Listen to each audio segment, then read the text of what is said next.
Je m'appelle Maxwell, j'ai 30 ans et je vis enfin mon rêve après avoir décroché un poste d'ingénieur logiciel qui m'a permis d'acheter la voiture de mes rêves, une rutilante Audi S5 de 2022. En grandissant, j'étais toujours le second derrière ma sœur dorée, Kimberly. Quand mes parents ont appelé pour me demander d'emprunter ma fierté et ma joie afin de l'emmener, elle et ses enfants, à Six Flags, j'ai hésité mais j'ai cédé. La famille d'abord, n'est-ce pas? Avant de plonger dans le vif du sujet, dites-moi d'où vous regardez. Et n'oubliez pas de liker et de vous abonner pour découvrir ce qui s'est passé quand ma générosité s'est retournée contre moi de manière spectaculaire. Laissez-moi vous dépeindre un tableau de mon enfance dans la banlieue de Chicago, où j'ai grandi perpétuellement dans l'ombre de Kimberly. Elle a 3 ans de plus que moi et, dès le jour de ma naissance, le jeu des comparaisons a commencé. Kimberly était la superstar académique, major de promotion, récipiendaire de bourses d'études et la fille parfaite qui ne pouvait rien faire de mal aux yeux de mes parents. Elle était reine du bal de promo, capitaine de l'équipe de débat et avait un emploi du temps social si chargé que cela donnait le tournis à tout le monde. Puis il y avait moi. Je n'étais ni un fauteur de troubles ni un mauvais élève.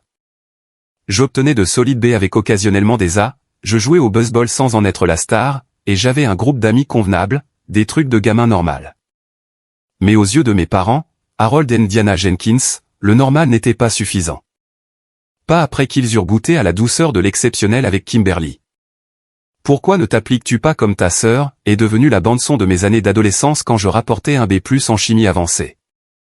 Au lieu de félicitations, j'entendais, ta sœur a eu des A partout dans ses cours de sciences. Quand j'ai intégré l'équipe de baseball, mais pas en tant que lanceur partant, mon père se remémorait comment Kimberly dominait chaque activité qu'elle tentait. Ce schéma s'est poursuivi tout au long du lycée. Quand est venu le moment des candidatures à l'université, Kimberly était déjà diplômée de Northwestern avec mention et se dirigeait vers une école de droit. J'ai été accepté à l'université de l'Illinois, une excellente école à tous égards. Mais les félicitations de mes parents semblaient creuses, teintées d'un sous-entendu, si seulement cela avait été une Ivy League. C'est à ce moment-là que j'ai décidé de prendre ma vie en main. Contrairement à Kimberly, dont l'éducation était entièrement financée par nos parents, j'ai cumulé 2 emplois pendant mes études, l'un au service d'assistance informatique du campus et l'autre à livrer des pizzas le week-end. Chaque été, je faisais des stages dans des entreprises technologiques, construisant mon CV et mes relations sans un seul dollar de mes parents. Ce ne fut pas facile, mais cela m'a appris l'autonomie d'une manière que ma sœur n'a jamais eu à apprendre. Ma relation avec Kimberly elle-même était compliquée. Je l'aimais. C'était ma sœur, après tout. Mais je supportais mal le piédestal sur lequel nos parents l'avaient placée. À sa décharge, elle n'était pas ouvertement arrogante d'être la préférée, mais elle n'a jamais vraiment pris ma défense non plus. Elle acceptait ce traitement de faveur comme un droit de naissance. La vie de Kimberly a suivi la voie que mes parents avaient imaginée. Elle a épousé Travis Williams juste après son école de droit, un homme plutôt gentil issu d'une bonne famille, comme ma mère le soulignait constamment. En l'espace de 6 ans, ils ont eu 3 enfants, Emma, 8 ans, Jacob, 6 ans, et Lily, 4 ans. Des petits-enfants parfaits pour la vie parfaite de ma sœur parfaite. Du moins, c'était l'histoire officielle jusqu'à l'année dernière. Travis a perdu son poste dans un cabinet d'avocats prestigieux lors de licenciements massifs au sein de l'entreprise. Soudain, leur fondation financière n'était plus aussi solide. Ils ont vendu leur maison et se sont installés temporairement chez mes parents, une situation qui durait déjà depuis 8 mois au moment où cette histoire se déroule. Pendant ce temps, je construisais méthodiquement ma carrière. Après l'obtention de mon diplôme, j'ai travaillé pour 3 entreprises technologiques différentes. Chaque changement était une étape stratégique pour gravir les échelons. Il y a 2 ans, j'ai décroché un poste d'ingénieur senior dans une entreprise de cybersécurité qui offrait enfin le genre de salaire pour lequel j'avais travaillé. Je vivais modestement dans un 2 pièces, économisant agressivement pour la seule chose que je voulais depuis mes 16 ans, la voiture de mes rêves. Pendant 2 ans, j'ai mis de côté mes bonus et vécu en dessous de mes moyens. J'ai fait des recherches, des essais routiers et j'ai planifié. Puis enfin, il y a 4 mois, je suis entré chez le concessionnaire Audi et j'en suis ressorti au volant d'une S5 de 2022 gris Quantum. Le sentiment était indescriptible, non seulement de posséder quelque chose de beau et de puissant, mais de savoir que j'avais mérité chaque millimètre de cette voiture grâce à mon propre travail acharné. La réaction de mes parents, cela semble terriblement peu pratique. Et n'aurais-tu pas pu choisir quelque chose de moins clinquant, suivi de « Ta sœur se débrouille avec une camionnette de 7 ans pour toute sa famille ». Même dans mon moment d'accomplissement personnel, les comparaisons ne s'arrêtaient pas.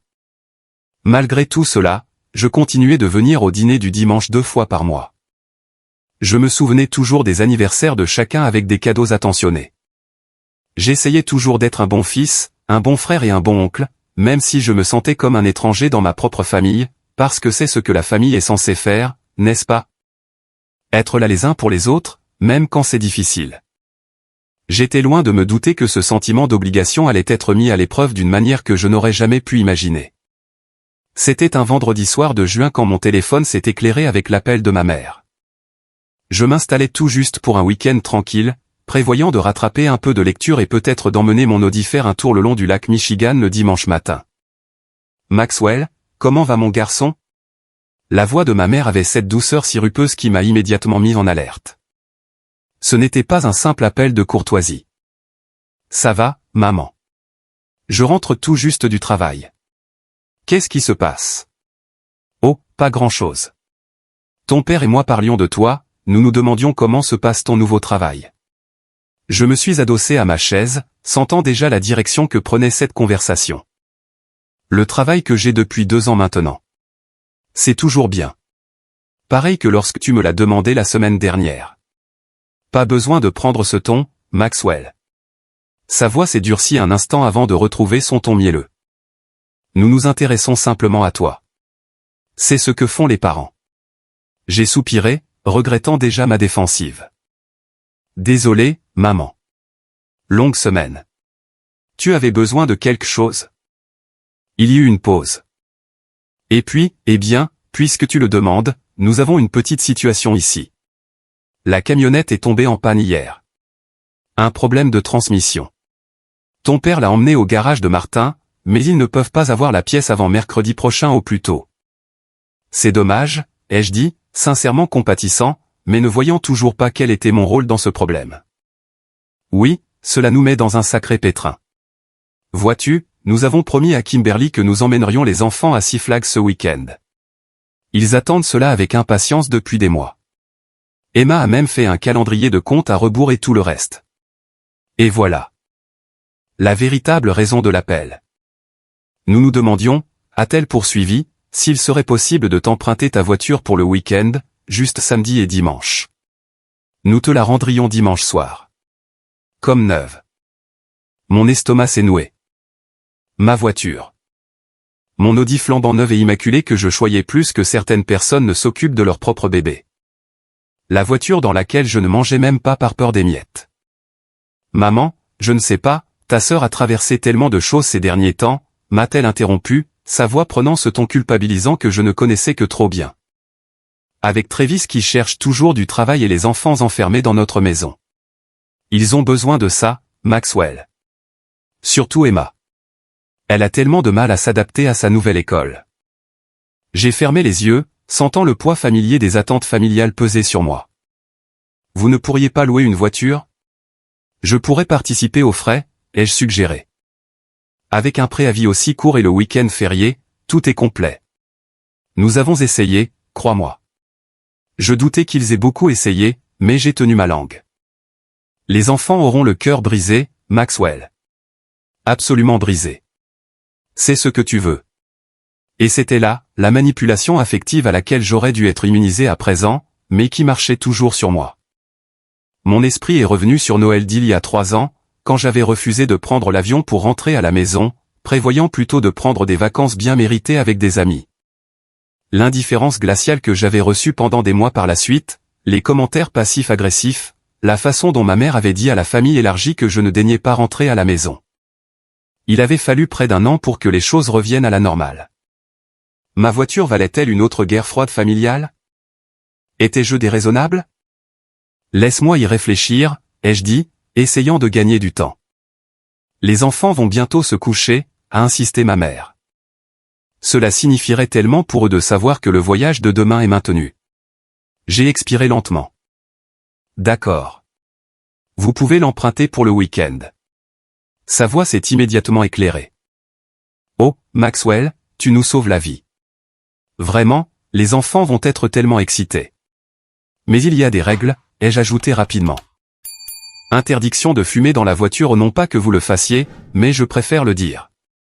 Pas de nourriture non plus. Et papa doit faire attention. Ce n'est pas comme sa vieille Buick. Bien sûr, dit-elle d'un ton désinvolte. Nous la traiterons comme si elle était en verre. Mon père a alors pris le téléphone. Merci, fiston. On apprécie. Fais juste attention, papa. La tenue de route est différente de ce dont tu as l'habitude. Nous savons conduire, fiston. C'est nous qui t'avons appris, tu te souviens? Son ton était un peu sec, ce soupçon familier de condescendance qui suggérait que je réagissais de manière excessive. Nous avons convenu que je passerais après le travail pour déposer la voiture, puis que je rentrerais en Uber à mon appartement. Il me la rendrait le dimanche soir, et je prendrais un Uber dans l'autre sens pour la récupérer. Plus tard dans la soirée, je me suis garé dans l'allée de mes parents, ressentant déjà un pincement de regret.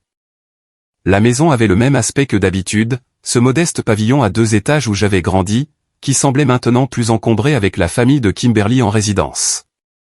Mes nièces et mon neveu ont jailli par la porte d'entrée dès que je me suis garé, courant vers moi avec cette excitation sans filtre que seuls les enfants possèdent. Oncle Max. Oncle Max. Lily, la plus jeune, s'est agrippée à mes jambes tandis qu'Emma et Jacob tournaient autour de la voiture, les yeux écarquillés. Elle est vraiment à toi, a demandé Emma, sa main planant près de la peinture sans tout à fait la toucher ou une retenue que j'ai appréciée. Bien sûr qu'elle est à moi, ai-je dit, ressentant une vague de fierté malgré mon anxiété. C'est la voiture la plus cool du monde, a déclaré Jacob avec la certitude absolue d'un enfant de 6 ans. Kimberly est apparue sur le porche, Travis derrière elle. Les enfants, ne vous massez pas autour de votre oncle. Elle est descendue pour me serrer rapidement dans ses bras. Merci de faire ça, Max. Les enfants n'arrêtent pas de parler de Six Flags depuis que maman le leur a dit. J'ai hoché la tête, essayant d'ignorer la légère pointe de prétention dans sa voix, comme si prêter ma voiture était la moindre des choses. Mes parents sont sortis ensuite. Mon père a immédiatement fait le tour de l'Audi, l'inspectant d'un œil critique. Ingénierie allemande, a-t-il marmonné, sans approbation ni désapprobation dans le ton. Beaucoup de gadgets. Laisse-moi te montrer comment tout fonctionne, ai-je dit en ouvrant la portière du conducteur. Pendant les 15 minutes suivantes, j'ai passé en revue toutes les fonctionnalités, le système d'infodivertissement, les réglages du conducteur, les dispositifs de sécurité avancés. Mon père hochait la tête avec impatience, pensant manifestement que j'expliquais trop de choses. C'est une voiture, Maxwell. Je conduis depuis 50 ans sans manuel d'utilisation. C'est juste qu'elle a des spécificités. On va s'en sortir, m'a-t-il coupé en prenant la clé des mains. Ne t'inquiète pas tant. Ma mère m'a tapoté le bras. Nous allons en prendre grand soin. Maintenant, tu veux rester dîner avant de repartir? J'ai refusé, prétextant du travail à terminer. En vérité, regarder mon père s'éloigner au volant de ma voiture serait déjà assez douloureux sans prolonger le moment. Alors que j'attendais mon Uber dans l'allée, j'ai regardé mon père ajuster le siège et les rétroviseurs. Les enfants s'entassaient déjà à l'arrière, ma mère s'affairant avec leur ceinture de sécurité. Kimberly m'a fait un signe de la main depuis le porche. Amusez-vous bien demain, ai-je crié alors qu'il reculait de l'allée. Mon père a fait un geste désinvolte de la main, puis ma magnifique Audi a disparu au bout de la rue, emportant ma famille. Le trajet de retour en Uber fut silencieux, mon esprit tourbillonnant de toutes les choses qui pouvaient mal tourner. J'essayais de me dire que j'étais paranoïaque, que ma voiture irait bien, que c'était ce que la famille faisait les uns pour les autres. Mais en entrant dans mon appartement vide, je ne pouvais pas me défaire de l'impression d'avoir commis une terrible erreur. Le week-end a défilé à pas de tortue. J'ai essayé de me distraire avec le travail, Netflix, un jogging le long du lac, mais mes pensées revenaient sans cesse à ma voiture. Mon père conduisait-il prudemment? Les enfants gardaient-ils leur collation à l'écart des sièges en cuir? Avait-il pensé à utiliser l'essence super que j'avais spécifiée? J'ai pensé à envoyer un SMS pour prendre des nouvelles, mais je me suis retenu. Je ne voulais pas être ce genre de gars, le propriétaire de voitures ultra-protecteur incapable de lâcher prise pendant 2 jours. J'ai donc attendu, me disant que le dimanche soir arriverait bien assez tôt et que mon anxiété se révélerait infondée. Si seulement j'avais su à quel point mes instincts avaient vu juste.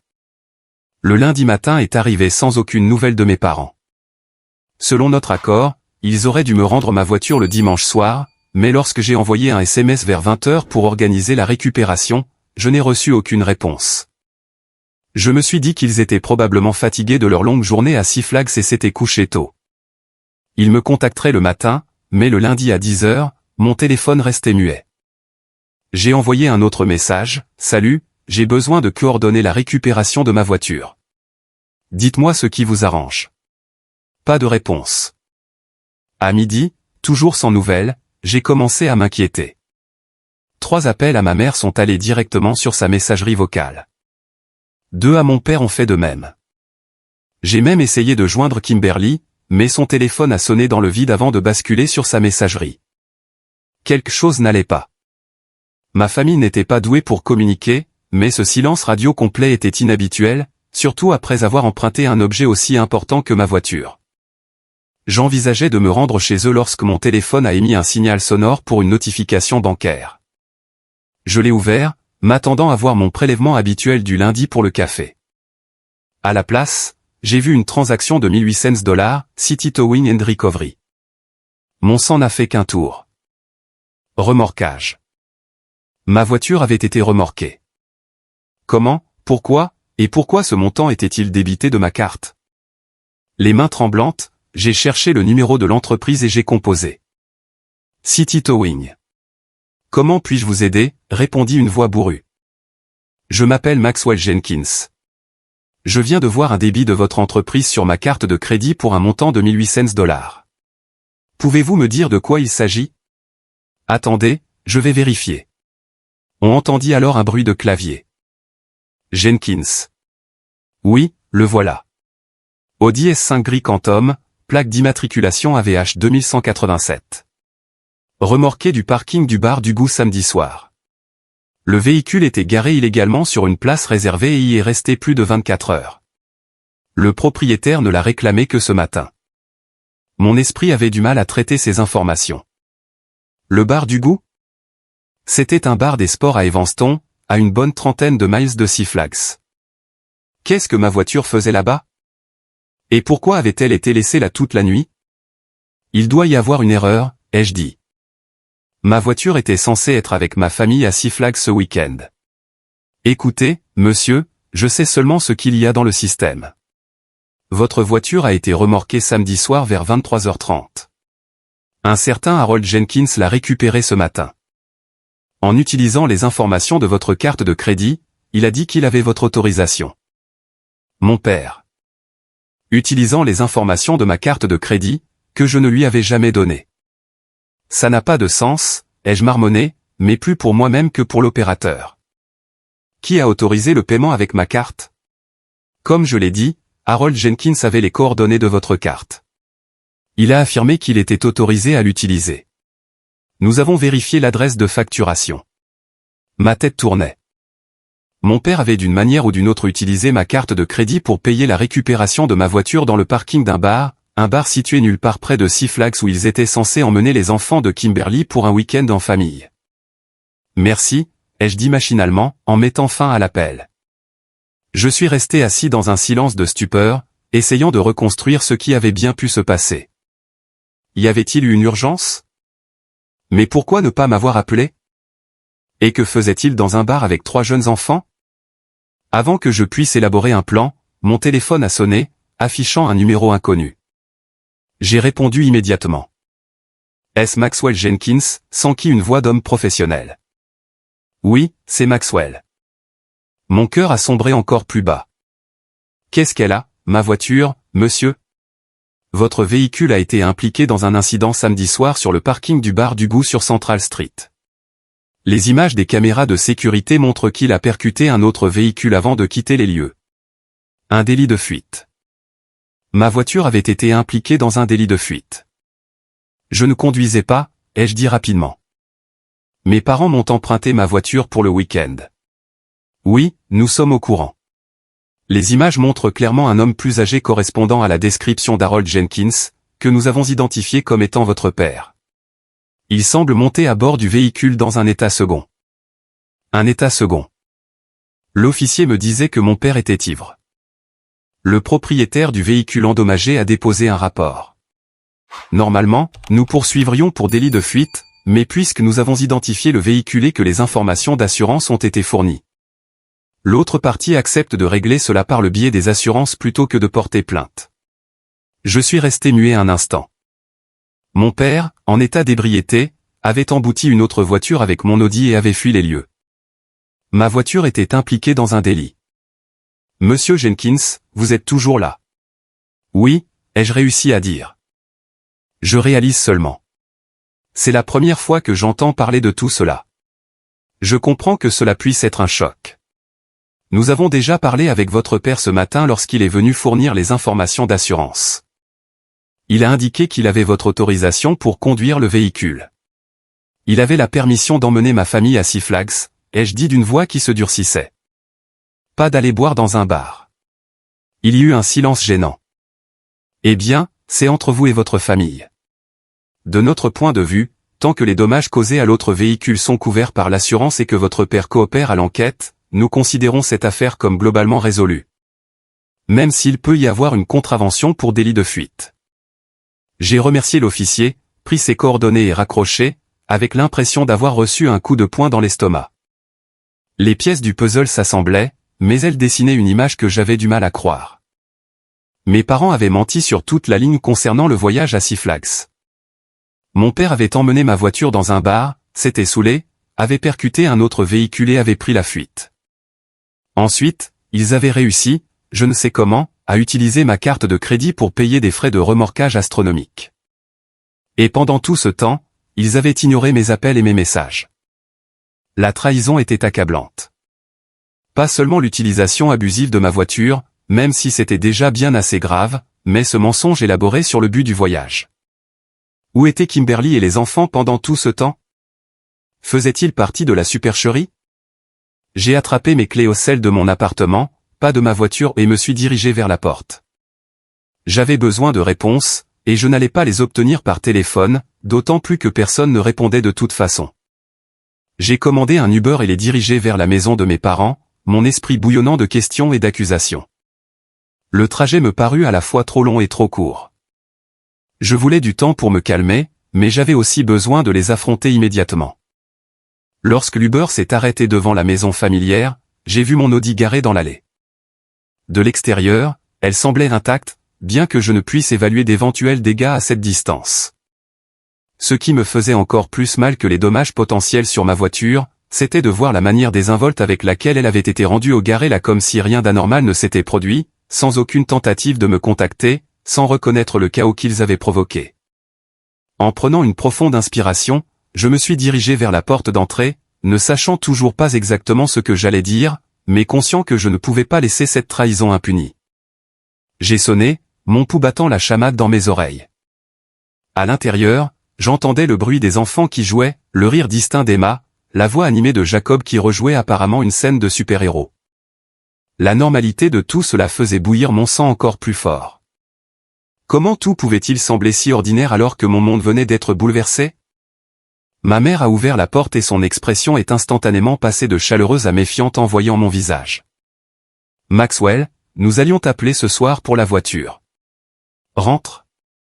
Rentre. Sa voix était artificiellement enjouée, son sourire n'atteignant pas ses yeux. Je suis entré dans le salon où une scène domestique presque surréaliste m'accueillit. Mon père était dans son fauteuil inclinable, en train de lire le journal. Kimberly était assise sur le canapé à plier du linge pendant que ses enfants jouaient avec des Legos sur le tapis.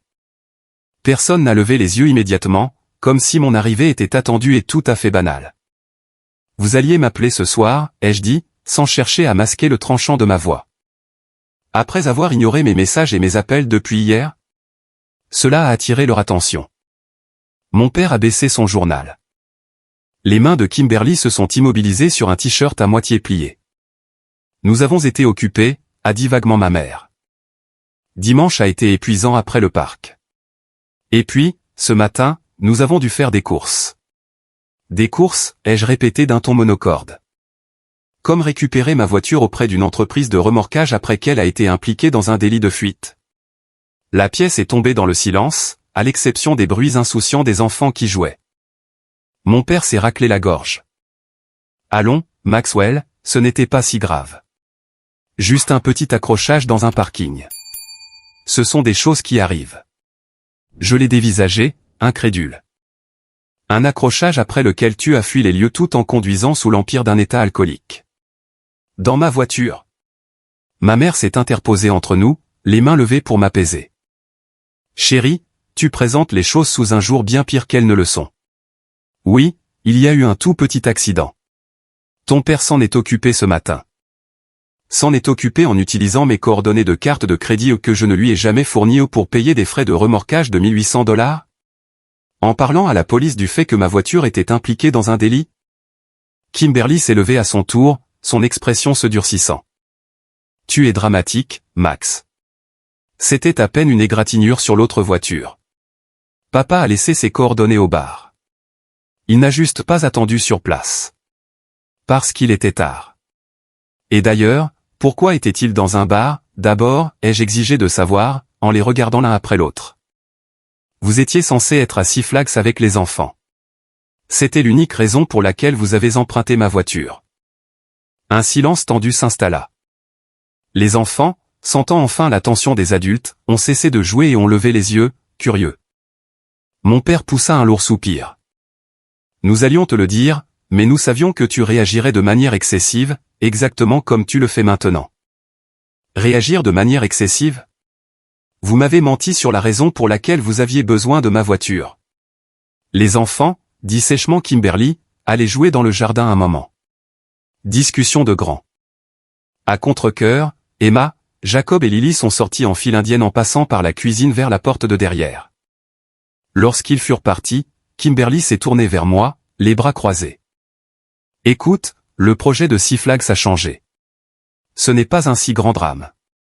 Changer pourquoi, exactement, ai-je insisté, en les fixant à tour de rôle. Nouveau silence. Puis mon père a pris la parole. Quelques gars de ma ligue de bowling se réunissaient au Dugout pour regarder le match des Cubs. Ils n'avaient pas pu y aller depuis des mois à cause de la situation de la camionnette. Ta mère en a toujours besoin.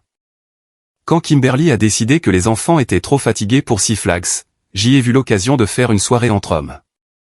J'ai eu l'impression d'être dans une sorte de réalité alternative bizarre.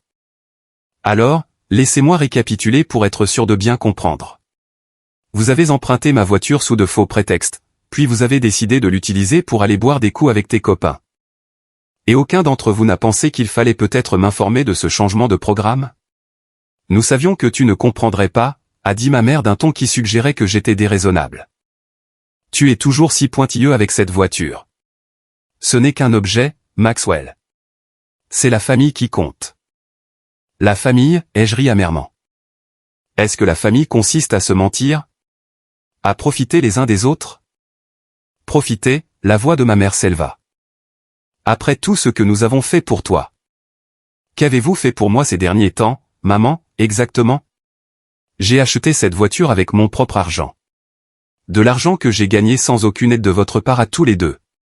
Contrairement à Kimberly, qui vit ici sans payer de loyer avec toute sa famille. Le visage de Kimberly s'empourpra. Je me soucie de moi parce que personne d'autre ne l'a jamais fait dans cette famille. Les mots ont explosé hors de moi, des années de sentiments refoulés trouvant enfin une voie. Vous aviez besoin d'une voiture pour le week-end, d'accord, mais vous auriez pu être honnête sur la raison. Et est-ce que tu aurais dit oui si ton père t'avait dit qu'il voulait aller dans un bar des sports, me défia ma mère. Probablement pas. Et cela aurait été mon droit le plus strict. C'est ma voiture. Tu as toujours été égoïste avec tes affaires, dit ma mère, la voix lourde de déception. Même enfant, tu ne voulais jamais partager tes jouets avec ta sœur. Je n'en croyais pas mes oreilles. Égoïste parce que je refusais que ma voiture serve à une soirée de beuverie qui s'était terminée par un délit de fuite? Parce que j'attendais une honnêteté élémentaire de ma famille. Mon père se leva, son expression s'assombrissant. Ça suffit, Maxwell. Je me suis excusé pour l'accident. C'est arrivé, c'est fait. Et je m'en occupe. Tu devais laisser tomber avant de dire quelque chose que tu regretteras. Ce n'est pas moi qui devrais m'inquiéter d'avoir des regrets, ai-je rétorqué. Vous m'avez menti en face, vous avez emmené ma voiture dans un bar, vous l'avez endommagée, vous avez fui les lieux d'un accident, puis vous avez utilisé ma carte de crédit sans mon autorisation. Dans quel monde suis-je celui qui a tort ici? Tous les trois ont échangé des regards, cette communication silencieuse et familière qui m'avait toujours exclu. Tu exagères complètement les choses, dit Kimberly d'un ton dédaigneux. La voiture va bien. L'autre voiture sera réparée. Personne n'a été blessé. Pourquoi en fais-tu tout un plat? Je l'ai regardé, je l'ai vraiment regardé, et pour la première fois, j'ai vu clairement comment la dynamique familiale nous avait façonné, elle en quelqu'un qui attendait des faveurs sans aucune responsabilité, et moi en quelqu'un dont on attendait qu'il donne toujours sans se plaindre. Parce que ce n'est pas qu'une question de voiture, ai-je dit d'une voix plus calme, mais non moins intense. C'est une question de respect. C'est une question de confiance. C'est une question de décennies passées à être traité comme moins que rien dans cette famille. Et j'en ai fini avec ça. La porte arrière s'est ouverte et les enfants sont revenus en désordre, suivis par Travis, le mari de Kimberly, qui devait être dehors avec eux. Il a évalué la scène tendue d'un coup d'œil rapide. « Tout va bien ici ?» a-t-il demandé prudemment. « Non », ai-je dit avant que quiconque puisse répondre. « Rien ne va. Tes beaux-parents ont emprunté ma voiture sous de faux prétextes, l'ont utilisée pour faire la tournée des bars, ont eu un accident, ont pris la fuite et m'ont collé une facture de remorquage colossale. » Les sourcils de Travis se sont redressés et il a regardé Kimberly. « Est-ce que c'est vrai ?» Maxwell exagère, dit-elle rapidement. Papa a eu un petit accrochage, c'est tout. Dans un bar, ai-je ajouté, pas à Six Flags là où il m'avait dit qu'ils emmenaient tes enfants. L'expression de Travis est passée de la confusion à quelque chose de plus difficile à déchiffrer. Il a regardé mon père, puis Kimberly. Tu m'as dit que vous aviez annulé Six Flags parce qu'Emma ne se sentait pas bien. Le silence retomba, plus lourd cette fois. Les mensonges s'effilochaient couche après couche. La tension dans le salon était étouffante. Ma mère fut la première à tenter de sauver la situation, en prenant sa plus belle voix de conciliatrice. Tout cela n'est qu'un malentendu. Harold, pourquoi n'expliques-tu pas à Travis et à Maxwell ce qui s'est réellement passé? Mon père s'est agité sur sa chaise, mal à l'aise. Écoutez, c'est simple. Le projet de Six Flags est tombé à l'eau. Emma avait un petit rhume. C'est faux, les jeux interrompus. Elle va parfaitement bien. Je viens de l'entendre rire et jouer. Les enfants récupèrent vite, répliqua Kimberly. Je me suis tourné vers Travis. Ils te mentent à toi aussi. Ils n'ont jamais eu l'intention d'emmener les enfants à Six Flags. Mon père voulait la voiture pour sa soirée avec ses copains de bowling. Travis a regardé Kimberly, son visage se durcissant. Est-ce que c'est vrai? Tu étais au courant. L'hésitation de Kimberly fut une réponse suffisante. Tu m'as menti à moi aussi, dit Travis d'une voix calme mais pleine de déception. Tu m'as dit que ton père avait besoin de la voiture parce que la camionnette était en panne, ce qui était vrai. Au moins pour cela. Mais tu n'as jamais mentionné que c'était pour passer la soirée dans un bar. Ce n'était pas comme ça, insista Kimberly. Papa méritait une soirée de détente. Stop, ai-je dit en levant la main. Arrêtez les mensonges, s'il vous plaît, vous tous.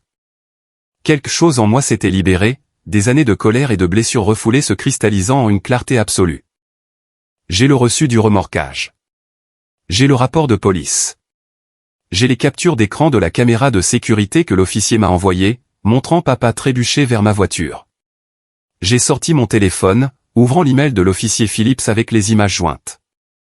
Je l'ai brandi pour que tout le monde voie mon père, visiblement ivre, en train de batailler avec la portière de mon Audi. Il ne s'agit pas d'un rhume d'Emma ou d'un changement de plan. Il s'agit de m'utiliser, de me mentir et de n'avoir absolument aucun respect pour moi ni pour mes biens. La pièce plongea dans le silence. Mon père fixait le sol. Ma mère se tordait les mains. Kimberly cherchait le soutien de Travis du regard, mais n'en trouva aucun. Au contraire, Travis s'est écarté d'elle pour se rapprocher de moi. Max a raison. Ce n'est pas correct. Rien de tout cela. J'ai ressenti un élan de soulagement à l'idée que quelqu'un, pour une fois, prenne mon parti. Merci, Travis. Ne me remercie pas, son visage était sombre. Je n'avais aucune idée de tout ça. Je pensais que nous étions tous honnêtes les uns envers les autres. Mon père finit par prendre la parole d'une voix basse mais toujours défensive. J'admets que je n'aurais pas dû conduire après avoir bu quelques bières. Et oui, j'aurais dû rester sur place, mais les dégâts étaient minimes. Juste une éraflure sur le pare-choc de l'autre voiture. J'ai laissé ma carte de visite sous leur essuie-glace. Ça ne rend pas l'acte légal, papa. C'est quand même un délit de fuite. Ma patience était totalement épuisée. Et pour ce qui est d'utiliser ma carte de crédit sans autorisation, c'est de la fraude. C'est ta mère qui s'en est occupée, marmonna mon père. Je ne sais rien pour la carte de crédit. Tous les regards se tournèrent vers ma mère, qui eut au moins la décence d'avoir l'air embarrassée. J'ai peut-être utilisé les coordonnées de la carte d'une fois où tu avais commandé ce cadeau d'anniversaire pour Lily et que tu l'avais fait livrer ici. Elle eut même l'audace d'ajouter, j'avais l'intention de te rembourser. J'ai ri, d'un rire jaune et dénué d'humour. On peut donc ajouter l'usurpation d'identité à la liste. Merveilleux. Bon, tu es juste dramatique, là, coupa Kimberly. Maman ne volait pas ton identité. Elle essayait de réparer l'erreur de papa en commettant un autre délit. Je criais presque à présent, et vous n'avez toujours pas expliqué pourquoi vous avez tous pensé qu'il était acceptable de mentir sur la raison pour laquelle vous aviez besoin de ma voiture au départ. Les enfants s'étaient tus, regardant les adultes se disputer avec des yeux ronds. Lily, la plus jeune, commença à pleurnicher, sentant la tension. Tu vois ce que tu fais, siffla Kimberly. Tu perturbes les enfants. Non, ce sont vos mensonges et vos tromperies qui ont créé cette situation, ai-je rétorqué. Travis s'est approché pour rassurer Lily et l'a prise dans ses bras. Emma, Jacob, montons là-haut un moment, d'accord? Les grands doivent parler. Une fois que Travis eut conduit les enfants à l'étage, je me suis retourné vers ma famille, ma résolution plus ferme que jamais. Voici ce qui va se passer. Vous allez payer la facture du remorquage. Vous allez payer pour tous les dégâts causés à ma voiture. Et s'il y a des conséquences juridiques pour le délit de fuite, vous allez les gérer sans m'impliquer. Mon père hocha la tête à contre-cœur. D'accord, je prendrai les frais en charge. Et je veux des excuses, de vraies excuses. Pas des justifications, des minimisations ou me dire que je réagis de manière excessive. Ma mère s'est avancée, tendant la main vers mon bras, que j'ai retiré. Maxwell, mon chéri, bien sûr que nous sommes désolés que les choses aient mal tourné. Mais nous sommes une famille. La famille pardonne. Ce ne sont pas des excuses, maman. C'est de la manipulation. La même manipulation que tu utilises sur moi depuis toujours. Qu'est-ce que cela veut dire? Sa voix devint défensive. Cela veut dire que vous ne me trouvez utile que lorsque vous avez besoin de quelque chose. Cela veut dire que Kimberly a toujours été l'enfant doré et que j'ai toujours été une réflexion après coup. Cela veut dire que vous pensez pouvoir me mentir, m'utiliser et me manquer de respect sous prétexte qu'on est de la même famille et que je vais l'accepter sans rien dire. Ce n'est pas vrai, dit ma mère, les yeux embués de larmes. Des larmes dont je savais par expérience qu'elles relevaient autant de la tactique que d'une émotion sincère. N'est-ce pas? Quand a été la dernière fois où tu t'es vanté de mes réussites comme tu le fais pour celle de Kimberly? Quand a été la dernière fois où tu as appelé juste pour prendre de mes nouvelles, et pas pour demander quelque chose? Ma sœur s'avança, le visage rouge de colère. C'est ridicule. Tu as toujours eu ce complexe de victime, Maxwell. Toujours jaloux, toujours à comparer, toujours à compter les points. Tu as bien raison, je compte les points, ai-je répliqué. Et le score n'est même pas serré. J'ai passé ma vie entière à m'entendre dire que je n'étais pas assez bien, pas assez accompli, pas assez généreux. Eh bien, j'en ai fini. Je fixe des limites à partir de maintenant. Je me suis tourné et me suis dirigé vers la porte, marquant un temps d'arrêt, la main sur la poignée.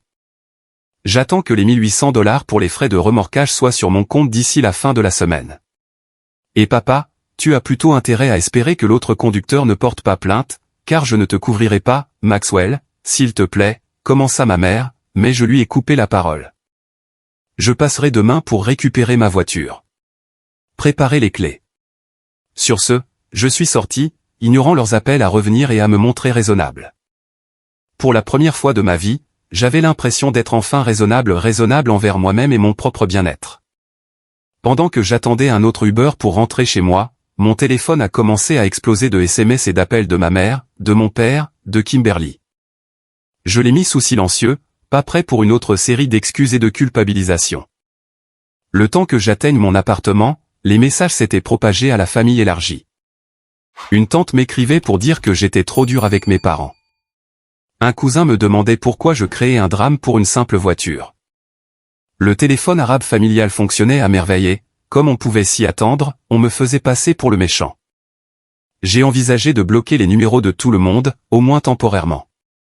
Mais une partie de moi savait que cela ne ferait qu'envenimer les choses, leur donnant plus d'arguments pour me faire passer pour quelqu'un de déraisonnable. J'ai donc envoyé un unique message sur le groupe familial, j'ai besoin d'espace pour digérer ce qui s'est passé. Merci de respecter cela. Nous pourrons parler quand je serai prêt, et uniquement s'il y a une réelle prise de responsabilité concernant la malhonnêteté et le manque de respect. Ensuite, j'ai éteint mon téléphone, je me suis préparé un verre bien corsé et je me suis assis dans le silence de mon appartement, me sentant à la fois complètement vidé et étrangement libéré.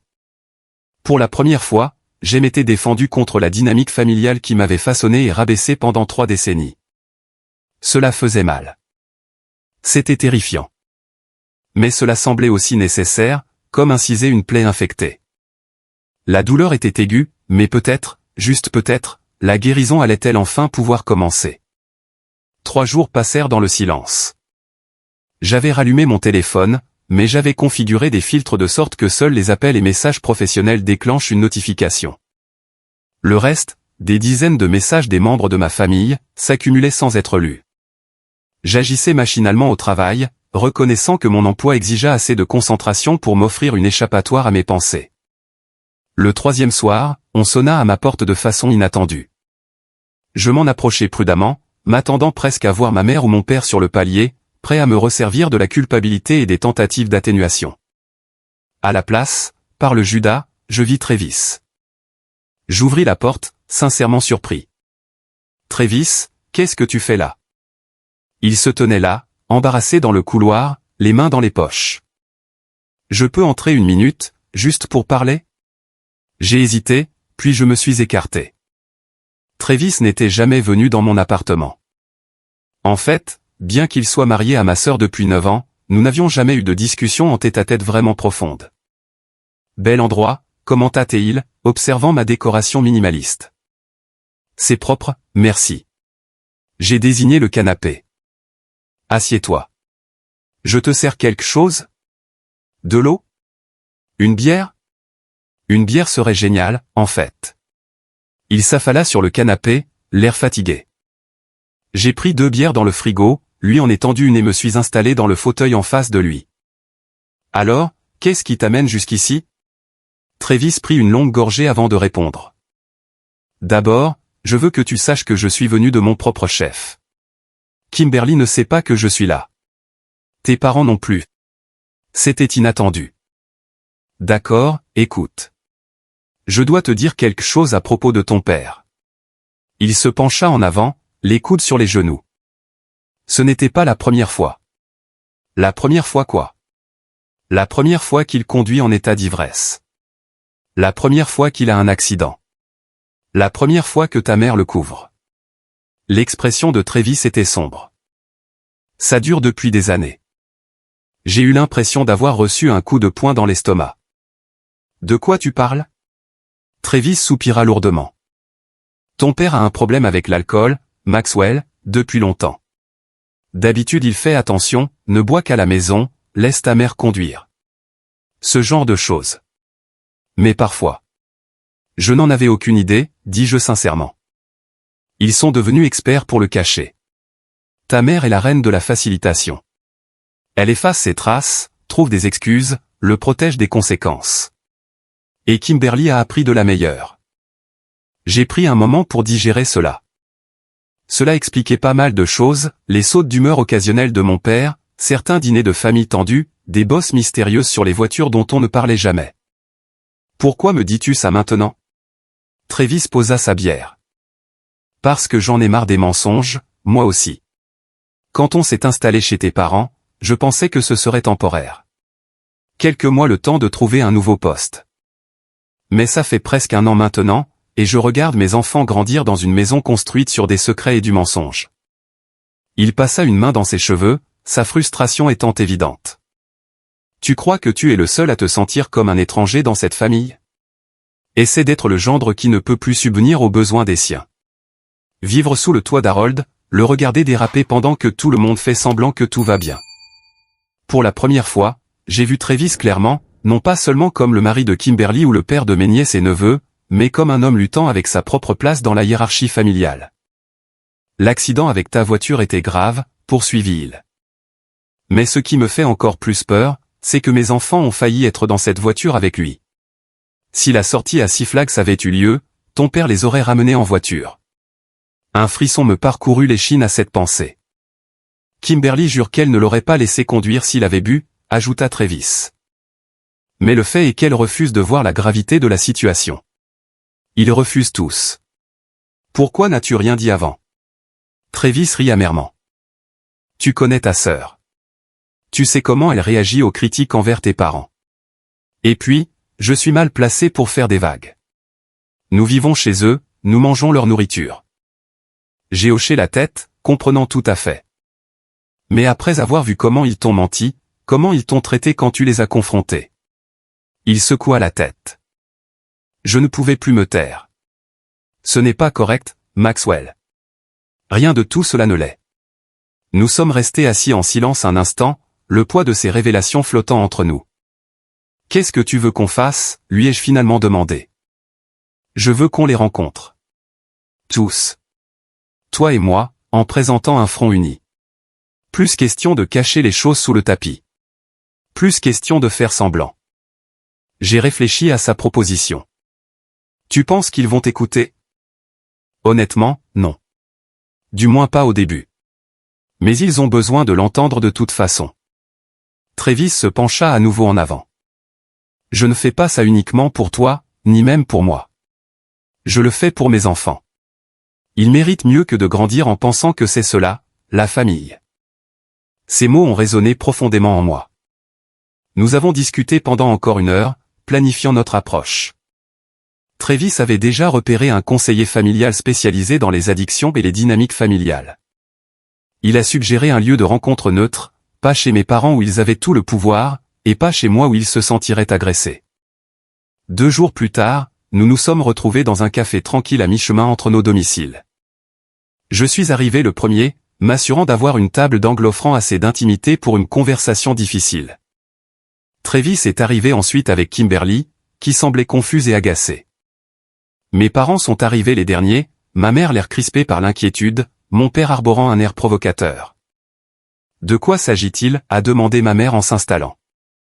Une sorte d'intervention? En fait, oui, dit calmement Travis. C'est exactement ce que c'est. Mon père eut un ricanement méprisant. C'est ridicule.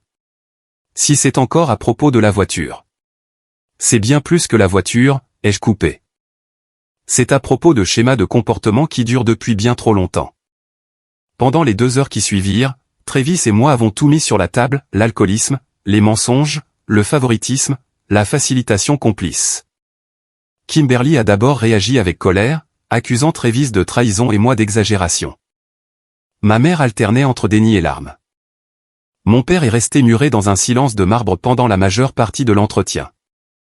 Mais lentement, comme nous refusions de céder ou de nous laisser détourner par la manipulation affective, quelque chose a changé. C'était peut-être d'entendre Travis décrire comment il avait trouvé des bouteilles vides cachées dans le garage.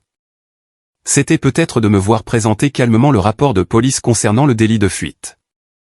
C'était peut-être la prise de conscience que, pour une fois, il ne faisait pas face à un front divisé qu'il pouvait facilement vaincre. Je n'ai jamais voulu que les choses aillent si loin, finit par dire mon père d'une voix soumise. Pour la voiture, je veux dire. Je pensais que j'étais en état de conduire. Je pense toujours que ça va. Mais ça n'allait pas, ai-je dit. Et tu aurais pu blesser quelqu'un. Tu aurais pu te blesser toi-même. Et vous nous avez menti à tous, ajouta Travis en regardant Kimberly. À chacun d'entre nous. Les yeux de Kimberly se remplirent de larmes. J'essayais juste de protéger papa et les enfants. Ils n'ont pas besoin de savoir que leur grand-père a un problème. Mais il a bel et bien un problème, insista doucement Travis. Et faire semblant du contraire ne fait qu'empirer les choses, au lieu de les arranger. Ma mère, qui pleurait silencieusement, prit enfin la parole. Qu'est-ce que vous voulez qu'on fasse? Qu'on tourne le dos à Harold après 40 ans de mariage? Non, ai-je dit, nous voulons que vous arrêtiez de tourner le dos à la vérité. Papa a besoin d'aide, et cette famille a besoin de schémas plus sains. Ce ne fut pas une conversion immédiate. Il y eut encore des disputes, des tentatives de diversion. Mais à la fin de la conversation, des accords concrets ont été conclus. Mon père, affichant un visage mais plus humble que je ne lui avais jamais vu, accepta d'assister à une réunion des alcooliques anonymes. Ma mère admit à contre-cœur qu'elle avait favorisé son comportement et accepta de participer à des réunions à l'Anon. Ils reconnurent tous deux les années de favoritisme envers Kimberly et à quel point cela m'avait blessé. De manière très surprenante, mon père assuma l'entière responsabilité de l'incident avec la voiture. Je vendrai ma collection de pièces de monnaie pour couvrir les frais de remorquage et les dégâts, dit-il. Et j'assumerai toutes les conséquences juridiques qui découleront du délit de fuite. Tu ne seras pas mêlé à cela, Maxwell. Les excuses de Kimberly furent moins directes, mais néanmoins significatives. Je ne me rendais pas compte de ce que tu ressentais de ton point de vue, admit-elle. Je n'ai jamais demandé à être la préférée. J'ai juste accepté la situation parce que... Eh bien, parce que c'était plus facile. Ce n'était pas parfait. Ce n'était pas une transformation complète, mais c'était un début.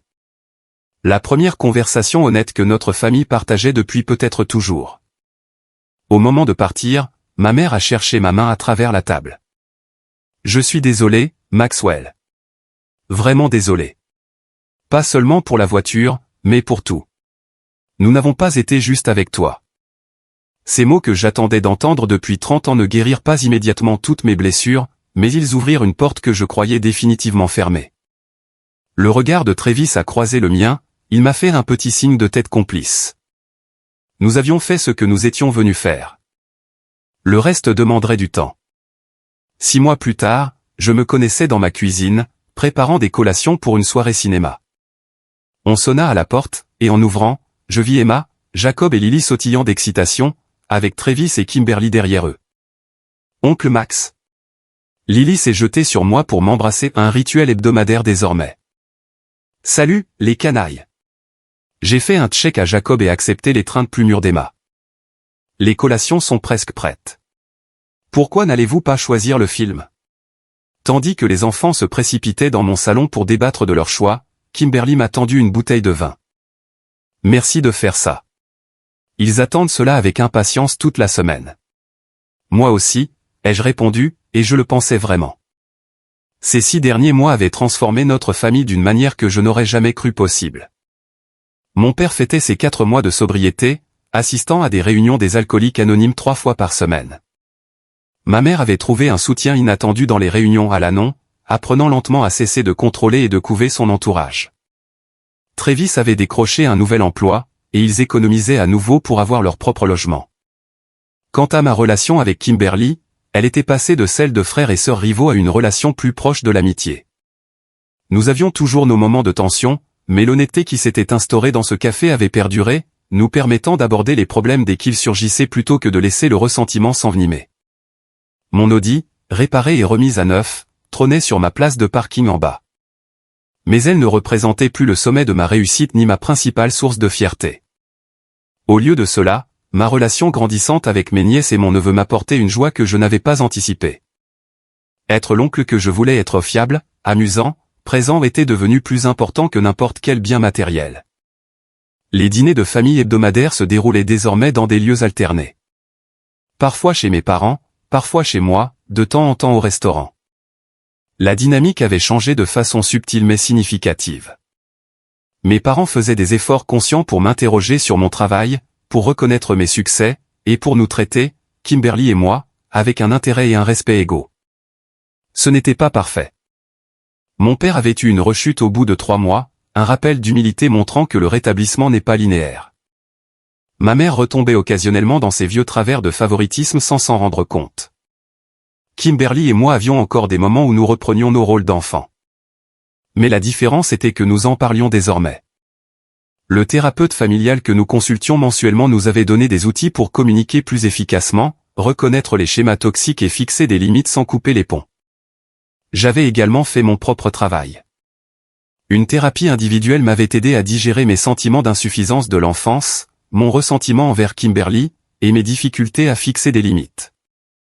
J'apprenais que s'affirmer ne faisait pas de moi quelqu'un d'égoïste, et que pardonner à ma famille ne signifiait pas oublier ou tolérer des comportements nocifs. Allô la Terre, ici Maxwell. La voix de Kimberly me tira de mes pensées. Elle disposait des biscuits salés sur le plateau à apéritif. Tu as la tête ailleurs. Je pensais juste à tout ce qui a changé, ai-je avoué. Elle hocha la tête, de la compréhension dans les yeux. Tu te souviens quand on ne pouvait pas être dans la même pièce sans s'envoyer des pics? On dirait une autre vie. Je lui ai donné des serviettes pour la table basse. Même si tu as toujours des goûts cinématographiques épouvantables. Elle a ri en me tapant gentiment le bras. Toujours mieux que ton obsession pour tes documentaires ennuyeux. Ce genre de taquinerie avait autrefois un arrière-goût amer. Aujourd'hui, ce n'était que des taquineries ordinaires entre frères et sœurs, le bon côté d'une relation fraternelle que j'avais toujours enviée chez les autres. Plus tard, alors que nous étions tous entassés sur mon canapé avec les enfants serrés entre nous, j'ai éprouvé un sentiment de plénitude que je n'aurais jamais cru possible avec ma famille. Le chemin entre cette confrontation explosive d'il y a 6 mois et cette soirée paisible n'avait pas été facile. Il y avait eu des revers, des conversations difficiles, des moments où de vieilles blessures s'étaient rouvertes. Mais nous avions persisté, déterminés à bâtir quelque chose de plus sain que ce que nous avions connu auparavant. Mes parents trouvaient peu à peu leur voie. Mon père assumait ses responsabilités pour la première fois de sa vie, peut-être. Ma mère apprenant que protéger les gens des conséquences de leurs actes n'était pas synonyme de les aimer. L'incident de la voiture, ce que nous appelions désormais l'électrochoc, avait été un catalyseur douloureux mais indispensable. Il faut parfois une crise pour briser des années de dysfonctionnement, pour rendre visible ce qui était occulté, et forcer le changement quand des habitudes confortables semblent immuables. J'ai appris que le pardon n'est pas un acte isolé, mais un processus. Que fixer des limites n'est pas égoïste, mais nécessaire. Que la famille peut vous blesser profondément, mais aussi guérir à vos côtés s'ils sont prêts à affronter des vérités difficiles. Plus important encore, j'ai appris que ma valeur n'était pas définie par la comparaison avec autrui. Ni avec Kimberly, ni avec mes collègues, ni avec mes amis ayant leurs propres critères de réussite. Mon parcours m'appartenait, avec ses défis et ses victoires uniques. Alors que le film se terminait et que les enfants débattaient pour en choisir un second, j'ai croisé le regard de Travis à l'autre bout de la pièce. Il m'a fait un petit signe de tête, une approbation silencieuse du chemin que nous avions parcouru. Nous étions les alliés improbables qui avaient déclenché cette révolution familiale. Et bien que le travail ne soit pas terminé, les fondations avaient été posées pour quelque chose de bien meilleur que ce qui existait auparavant. Oncle Max, a demandé Emma en me tirant la manche, on peut avoir encore du popcorn? Bien sûr, ma puce. Je me suis dirigé vers la cuisine, souriant à cette demande ordinaire, ce moment ordinaire rendu extraordinaire par le chemin parcouru pour y arriver. La guérison familiale, tout comme la guérison personnelle, n'est pas une destination mais un voyage permanent. Parfois douloureux, parfois joyeux, mais qui en vaut toujours la peine. La voiture qui symbolisait autrefois mon indépendance me rappelait désormais quelque chose de plus précieux, le courage de dire la vérité, de poser des limites et de créer un espace pour une relation authentique. Que pensez-vous des dynamiques familiales et du fait de fixer des limites? Avez-vous déjà dû confronter des proches au sujet de vérités difficiles? Partagez vos réflexions dans les commentaires ci-dessous. Si cette histoire a fait écho en vous, n'hésitez pas à liker et à vous abonner pour d'autres récits de vie réelle, et partagez-la avec quelqu'un qui a peut-être besoin d'entendre que se défendre soi-même ne signifie pas abandonner sa famille. C'est peut-être précisément ce qui la sauvera. Merci de m'avoir écouté, et n'oubliez pas que la guérison est possible, même pour les blessures les plus profondes.